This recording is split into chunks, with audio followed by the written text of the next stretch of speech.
یعنی صحابہ کرام علیہم رضوان بھی قرآن آنے سے پہلے کھلی گمراہی میں تھے.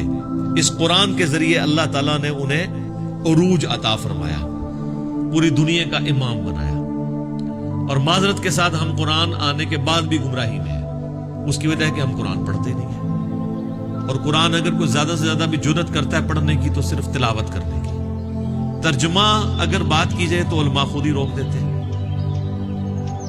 کہ کہیں کوئی ترجمہ پڑھے گا تو وہ پھر ہمارے عقائد و نظریات کے خلاف باتیں کرنا شروع کر دے گا. پھر وہ کہتے ہیں جی ڈائریکٹ نہیں قرآن پڑھنا چاہیے، آپ کسی عالم سے پڑھیں. تو اس میں ان کو پھر الزامی جواب پھکی کے طور پہ اینٹی وینم دیتا ہوں کہ ہم ڈائریکٹ پڑھ بھی کوئی نہیں رہے. عام آدمی جو بیچارہ عربی نہیں جانتا وہ کیسے قرآن ڈائریکٹ ترجمے سے پڑھ رہا ہوتا ہے؟ اس کو ترجمہ کرنا ہی نہیں آتا.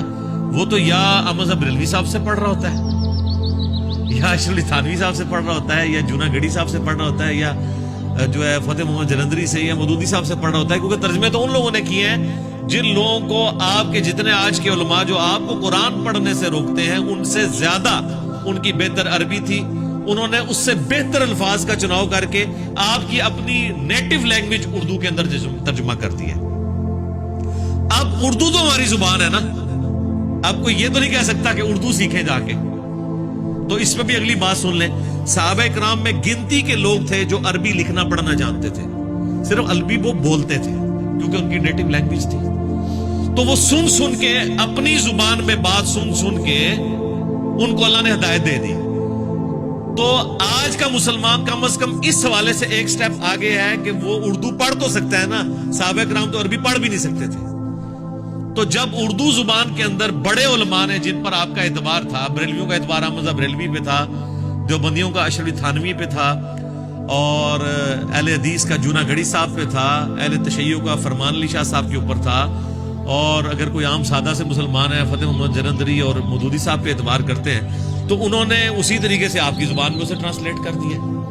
اب تو کوئی لینگویج کا بیریئر بھی نہیں. اب آپ کو کیا تکلیف ہے پڑھنے سے؟ تکلیف یہ ہے اصل میں کہ جو ان کے بابوں نے ان کو قائد و نظریات بتائے ہیں نا، اور جو انہوں نے اپنی عوام کو سکھائے ہیں، جب کوئی قرآن پڑھے گا تو وہ ان کے اگینسٹ کوسچنز اٹھائے گا. اور سب سے بڑا فتنہ ہمارے سب کانٹیننٹ میں بالخصوص اور پوری دنیا میں بالعموم تقلید کا فتنہ ہے کہ اندھے بن کے آپ نے کسی کے پیچھے چلنا ہے. اس میں نے ڈیٹیل لیکچر دیا ہے، مسئلہ 197، وہ آپ دیکھیں. اب جب بندہ کو قرآن پڑھے گا نا تو وہ پورا قرآن 20 مرتبہ پڑھ لے ترجمے کے ساتھ، یا ایون جسے عربی آتی ہے وہ بھی، وہ ایک رزلٹ پہ پہنچے گا کہ قرآن تو صرف 2 ایبسولوٹ اطاعتوں کی بات کرتا ہے، اطیعوا اللہ و اطیعوا الرسول. ایک تیسری اطاعت کا سورہ نساء کی آیت نمبر 59 میں ذکر ہے، وَأُولِي الْأَمْرِ مِنْكُمْ، لیکن اسے بھی مشروط کیا فَإِن تَنَازَعْتُمْ فِي شَيْءٍ فَرُدُّوهُ إِلَى اللَّهِ وَالرَّسُولِ، کہ اگر حکمران سے بھی جھگڑا ہوا تو قرآن و سنت سے فیصلہ کرنا. تیسرے تو کسی کی اطاعت ہے ہی نہیں، تیسرا تو کوئی ایسا ہے ہی نہیں جس کے پیچھے آپ نے اندھے بن کے چلنا ہے. تو تقلید تو قرآن حکیم جو ہے نا ورڈ کے پرے مارتا ہے، کیونکہ اطیع اللہ و اطیع الرسول.